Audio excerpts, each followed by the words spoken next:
All right, a little bit of summary from last week in the market. So here we go to the first slide. Definitely the first observation is VIX increased quickly above 20 level. I didn't check 5 minutes ago. It definitely dropped below 20 right now. But last Friday, it pushed the VIX really fast all the way up to 22 and dropped back to 21 and a half. This morning it's back in the 1967. Yeah. It got as high as 22. I said. Yeah. Mm-hmm. Yeah, it opened a little higher last night and then dropped all night long. Yeah, I saw it last night. Yeah. And also, of course, second most important thing is crude oil. We saw the largest single day and also the weekly upside move since 2022. So we're going to show the data later on. This is a pretty rare big move to the upside. And the third one is dollar kept going down. So euro and pound and some other currencies has exceeded to multi-year highs. Euro, I believe, was back to, I don't remember, it's in the chart. Yeah, 1.1665 right now, up half a Bad timing. Yeah. Bad timing. Yeah. We're going to Europe tomorrow. Euro's higher and British pound's higher. To Europe, yeah. Well, the good news is you're long a company that trades in British pounds. The bad news is you're going to London. Mm-hmm. So, no, it helps a lot more. Trust me, you'd rather have the pound higher and pay more. Yeah. Cool. All right, so last week, go to the next slide. So last week, we're down a little bit thanks to Friday's movement. So S&P only down 0.5%. For all the major indices. What did we close down on Friday? I don't even remember now. Why am I spacing out? Yeah, we closed down Friday. It was just this. Yeah, but what did we close down on Friday? I can't remember. What was it? Do you remember? I think it's 1.2, 1 point something percent. Yeah, remember they sold off on the close. We're down a little over 60 handles. Oh, were they? Okay. Mm-hmm. Okay. Yeah. So look at this number. We already knew this. So the last week we traded within the expect move, right? We expect move was next. Let's go to the next slide. It's 1.5 or 1.6%. At 1.4%, right? We only move up 0.5%. One of the reasons is the Friday just came all the way back down. And this week we started with a little bit higher VIX, 20.8. Right? This morning you just said 19.7 or something. So the expect move for SPX 1 to 10 points, 1.8%. So let's see.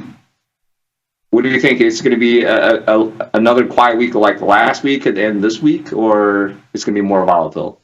No, I don't think it's going to be more volatile. Anytime you have a triple witching week, I always sell volatility. I'm surprised. Oh, that's right. I know there's some Fed stuff, but I just don't see it on triple witching week. I don't think there's going to be a lot of volatility. It seems to contract. I mean, that's what I would say. I'd rather buy contraction this week. Okay. Good to know.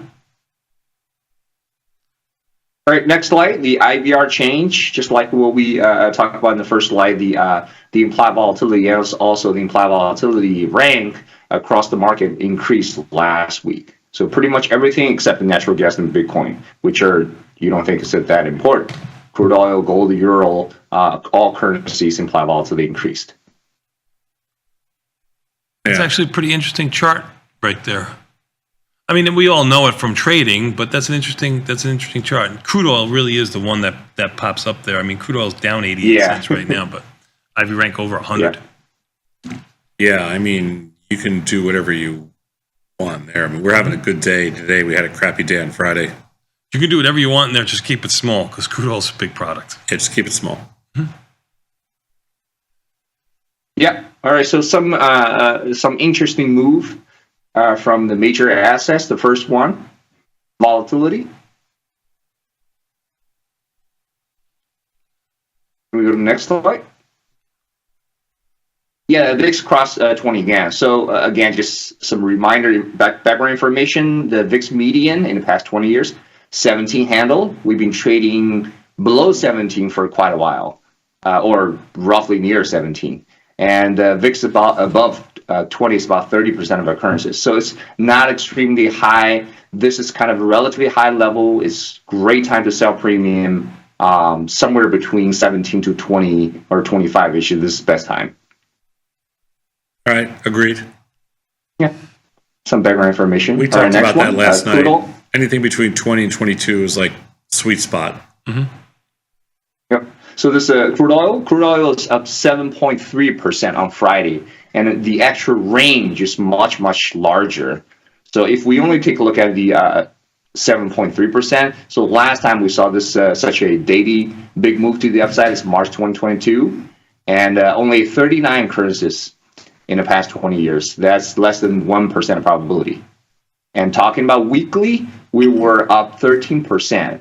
And the last time we saw such a big move to the upside is October 2022, also 2022, and still less than 10 number of currencies observed. So that's still less than 1% probability. So pretty large move on Friday and also the last week. Yeah, crude oil also has call skew in there too, which makes the out-of-the-money options the call options quite expensive.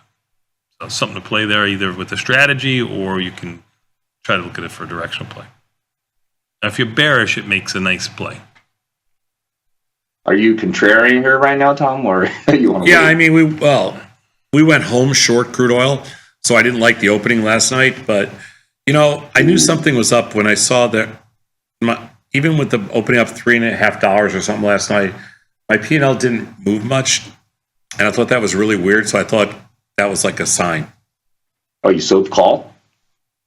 Yeah, like they didn't jump. They just didn't explode premium last night. So, and now it's like $4 lower, $4.50 lower. Oh, that's nice. All right, next one is currency. So dollar, if you look at a dollar ETF or index, the dollar was down nearly 3%. If we look at the euro versus the US dollar, increased to 1.16. I think this morning slightly higher. You said at 1.165 or something? Euro, US dollar. Yeah, this is the highest level since in like 4 years. Yes. Yeah, this is the highest level since September 2021. Yeah. So this is a really high level. Also, the pound.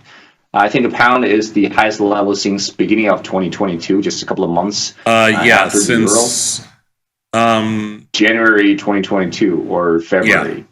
Yeah. Yeah, it's crazy. The level of the pound right now is nuts. Yeah, well, it's a good thing for us. I don't care. Bad thing for buying dinners this week. Ooh. Every silver lining. Mm-hmm. That's right. Mm-hmm. So the last charts I want to show is gold. So gold and silver, they both climbed to the multi-year high. Gold is actually getting very close to the all-time high that we saw last month. And silver is like a 13-year high back to 2012-ish. But this is not the point. The point is I want to show for in the next slide, the gold-silver ratio actually dropped to 90 to 93 level. So right now it's 93.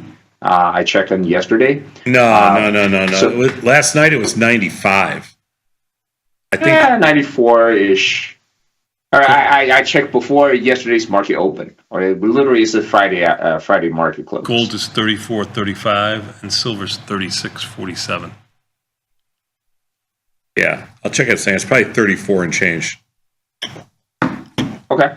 So even though gold and silver both rally all the way up, but the ratio dropped.